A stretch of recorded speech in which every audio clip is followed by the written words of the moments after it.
Andreas Baader. Author Selzer-McKenzie. Andreas Baader, 6th of May, 1943 18th of October, 1977, was one of the first leaders of the German organization Red Army faction, also commonly known as the Baader-Meinhof Group. Born in Munich, Baader was a high school dropout and criminal before his RAF involvement. He was one of the few members of the RAF movement who did not attend a university. In 1968, Baader and his girlfriend Gudrun Enslin were convicted of the arson bombing of a department store in Frankfurt am Main. After being sentenced in November 1969, Baader fled, but was caught in April 1970. A few weeks later, in May 1970, he was allowed to study at the library of a research institute outside the prison, without handcuffs.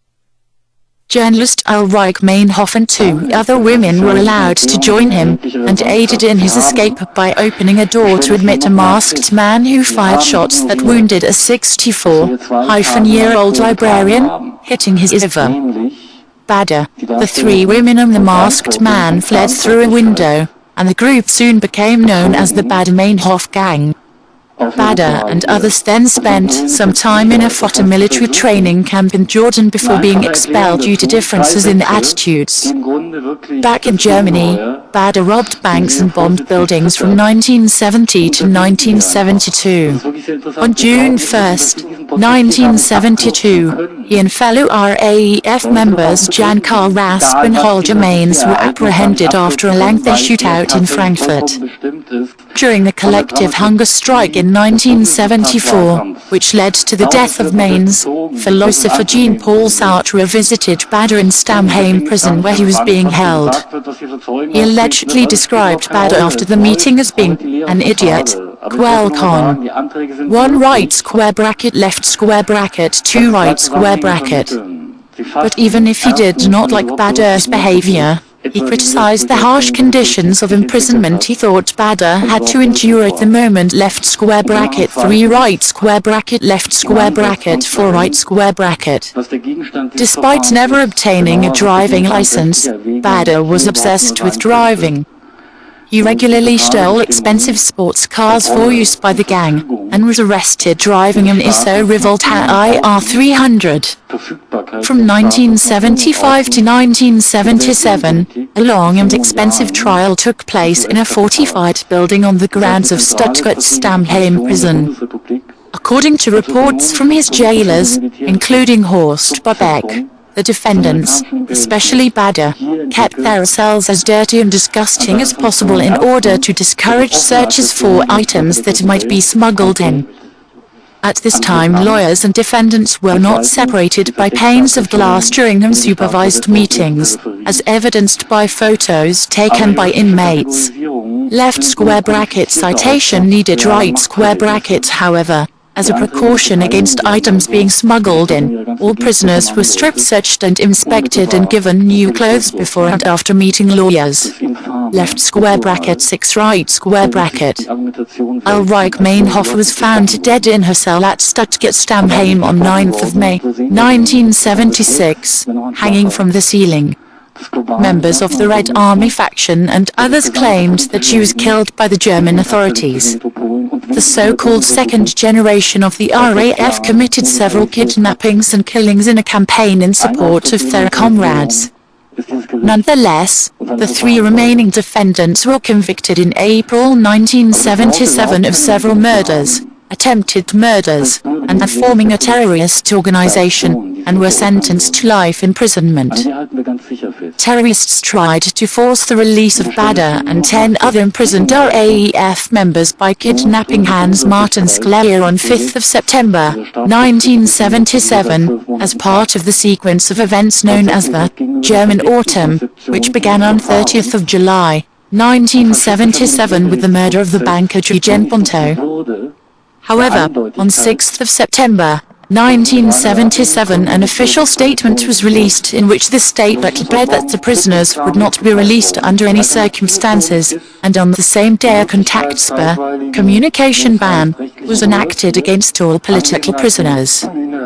This order deprived prisoners of all contact with each other as well as with the outside. All visits, including those of lawyers and family members, being forbidden. In addition, the prisoners were deprived of their access to post, newspapers, magazines, television, and radio. The official justification for this was a claim by the state that the prisoners had supervised Selzer's kidnapping from their cells with the assistance of their lawyers. It was claimed that a hand-drawn map had been found which had been used in the kidnapping in Selzer's car on 5 September. On 10 September the prisoners' lawyers lost their appeal against the contact spur order, and on 2 October it became effective. Left square bracket 7 right square bracket. On 13th of October, 1977 5 terrorists hijacked Lufthansa Flight 181 on a flight from Palma de Mallorca to Frankfurt, their leader demanding the release of the 11 RAF prisoners detained at Stamheim. The aircraft was eventually flown to Mogadishu, Somalia, where it arrived in the early hours of 17 October. The passengers of the Boeing 737 were freed in an assault carried out by German GSG-9 special forces in the early hours of 18th of October, 1977, which saw the death of 4 of the terrorists. In Stamheim, RASP learned of GSG-9's success on a smuggled transistor radio, and spent the next few hours talking to Baader, Enslin, and Moeller, who agreed to a suicide pact. In the morning, Andreas Baader and Jan-Karl Rasp were found dead in their cells, having died from gunshot wounds, while Gudrun Enslin was found hanging from a noose made from speaker wire. RAF member Irmgard Moeller was found with 4 stab wounds to her chest, but survived. All official inquiries on the matter concluded that Baader and his 2 accomplices committed collective suicide, and Baader-Meinhof biographer Stefan Ost argued in his book, The Baader-Meinhof Group, 1985, that they almost assuredly did kill themselves, but it remains an article of faith among many people on the left that they were murdered, including Irmgard Moeller, who still insists that the deaths and her injury were extrajudicial executions.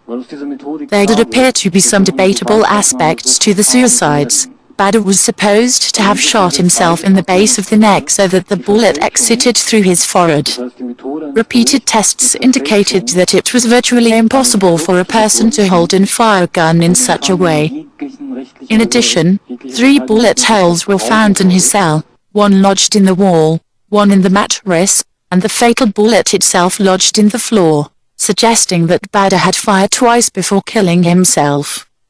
Finally, Baader had powder burns on his right hand, but he was left-handed. Rasp, however, showed no signs of powder burns. Left square bracket 6 right square bracket. The theory itself that guns had somehow been smuggled into Stamheim prison depended on the testimony of Hans Joachim Delvaux, brother of prisoner Karl-Heinz Delvaux, and Volker Spatel, husband of Angelika Spatel. Both had been arrested on 2nd of October, 1977, and charged with belonging to criminal association. Under pressure from the police, they subsequently admitted to acting as couriers and testified that they were aware of lawyers smuggling items to the prisoners during the trial. Their testimony was, however, tainted because they provided it in order to avoid lengthy prison sentences and received reduced sentences and new identities. In 1979, 2 defense attorneys were tried and convicted for smuggling weapons. However, as noted above, the lawyers had been unable to meet with their clients after 6th of September, 1977 due to the contact spur order.